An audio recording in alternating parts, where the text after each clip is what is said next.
Hey Vikings, a couple examples here on how to find an exponential equation given 2 points. If you'll remember, the generic form for an exponential equation is y equals ab to the x, where a is going to be your initial value and b represents your multiplier. And then you've got your x and y coordinates. In this case, our x value is 0, our y coordinate is 3. And then here we have an x value of 3 and our y coordinate of 24. So it's just a matter of plugging these in. Since there's a 0 here, it's going to make my life a little easier. So y value is 3. That equals a times b to the 0th power. Well, anything to the 0th power is just 1. So now I have 3 is equal to a times 1, which is just a by itself. So a is equal to 3. And then from there, I can use that and plug the other point in. So our y value is 24. 24 is equal to a, which is 3, times b to the x power, which is 3. Now here I can divide both sides. It's the same thing. I don't need the parentheses there. 24 is equal to 3b to the 3rd. So I can divide both sides by 3. 24 divided by 3 is 8.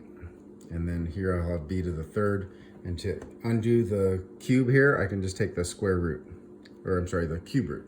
The cube root will undo something to the 3rd power. And then I have to do that to both sides. All right, so this gives me b by itself, and then 8 to the 3rd, or the cube root of 8 is just going to be 2 times 2 times 2 gives me 8, so that gives me 2. So this means what number times itself 3 times is going to be 8? Well, that number is 2. 2 times 2 is 4, times 2 makes 8. And then it's just a matter of taking the a value and the b value and putting it into this generic form.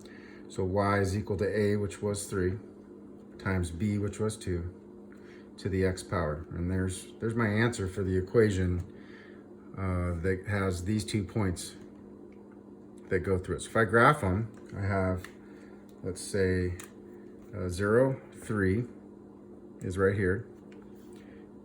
And then I also have 3,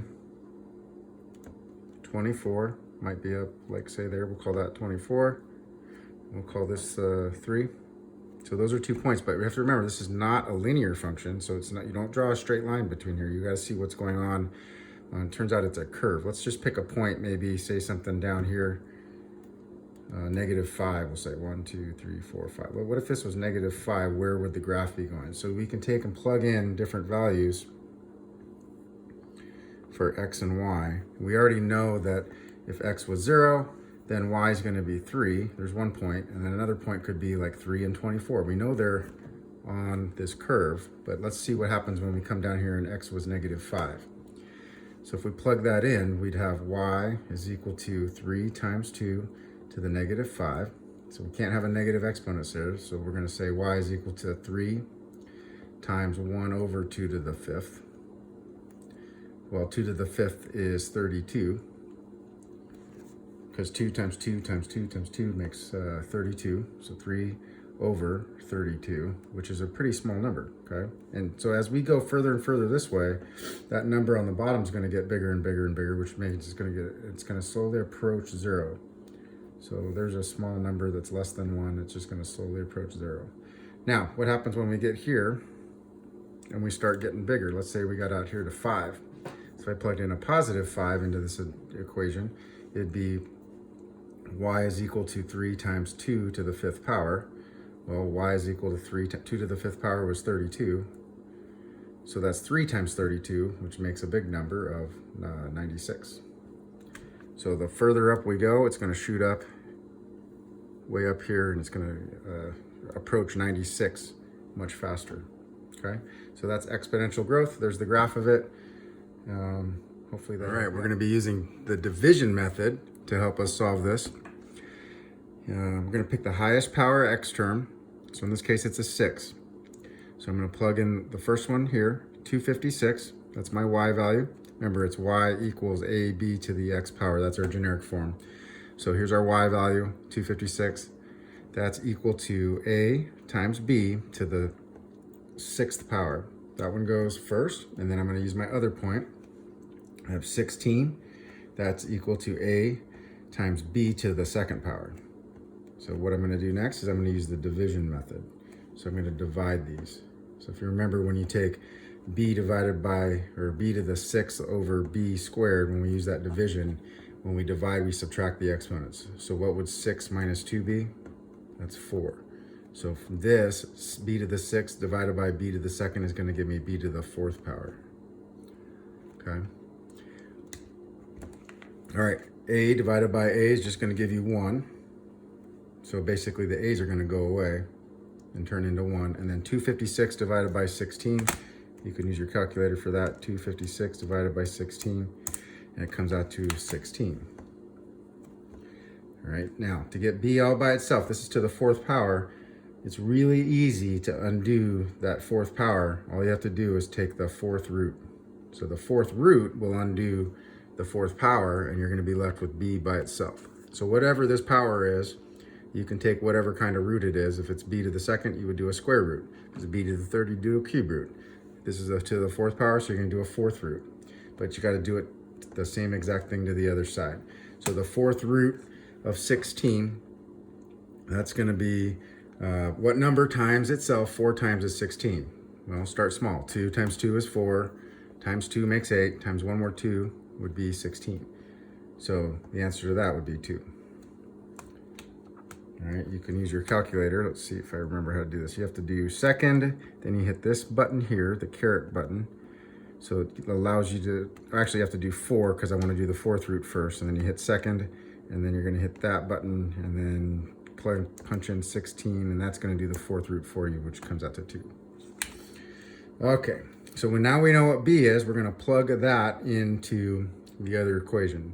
So we used, I'm going to pick the smallest one. So 16 is equal to a times, I know b to be 2, so I'm just going to plug it in, squared. So 16 is equal to a times 2 squared. 2 squared is 4. It doesn't matter whether I write the a times 4 on this side, or if you have it like this, 4a. Now you're down just to your last step. You'll have to divide by 4 to both sides. So a ends up equaling 16 divided by 4, which is just 4. So now that I know a and b, it's just a matter of plugging things back into this generic formula. So y is equal to a, which is 4, times b, which is 2, to the x power. And that's our answer. And then if we wanted to sketch the graph, let's use a different color. Sketch the graph. We know that these 2 points are on the curve. 216, well, let's just call this 216. And then 6 is out here somewhere, and 256. Call that 256. We'll call this 16. All right, so those are our 2 points. Now, this is not a straight line, it's some kind of curve. So let's just test a few points out and plug them in. What if we had -2? If we plug in -2. So just like creating an XY table, we know that this point 216 is on the curve. We know that this point 6 and 256 is on the curve. Now I'm just going to plug in some other points. I'm just going to, the further I go this direction, let's say -2, if I plug that into my formula, what am I going to get? Well, that gives me y is equal to 4 times 2 to the -2. All right, that's the same as 4. Well, 2 to the -2 is the same as 1 over 2 squared, which is 1/4. So 4 times 1/4 gives me 1. So I know, so it's getting smaller and smaller. At -2, it's going to be somewhere like there at 1. So there's that curve is starting to do this. And if we picked a point that was bigger than 6, well, let's just try 7. We plug that in. Well, -2 gave us 1. If we plug in 7, which is just 1 more over, what's going to happen? It's 4 times 2 to the 7th power. Well, 2 to the 6th power was 2 times 2 times 2 times 2 times 2, 6 times. So that it comes out to 2, calculator makes it easy, 2 to the 6th power. gives you 64. And then if we multiply that times 4, we're going to get our 256. Well, if we do 2 to the 7th power, that's 128. And then if we multiply that by 4, we get all the way up to 512. So you see, just by going one more over, we're already way up here at 512. I can't even fit it on my graph. So do you see how it grows? That's where the term grows exponentially, just much faster. Okay, so there's the sketch of the graph. It's not a straight line, right? It won't ever drop below here. It's gonna stay right there and approach 0, okay? And then over here, the more further positive we get, the bigger it gets. Now the same thing could happen. The curve could be decaying or getting smaller and smaller. So that's one where we have to use this division method. Remember to always start with the highest power x term first, put that one on top, and then you're going to use the division method where you divide each one of those. All right? Okay, your assignment this week, first one, you're to take the next 3. Before you begin, make sure you've taken your notes and you have problem number 1 and number 2 written down, so you have an example of how to do them. And so it proves that you have seen this video and that you have followed along. Number 3, it's going to be a little easier, remember, because there's a 0 here. So keep that in mind. It's kind of like the first problem. All right, and then for number 4 and number 5, you're going to have to use the division method. All right, and the generic form is y equals ab to the x. All right, do a good job, show your work, and don't forget to make a sketch of your graph. And don't forget, these are not linear functions. These are exponential equations. So use y equals ab to the x instead of y equals mx plus b. Sketch your graph and show your work, and have a great rest of the week.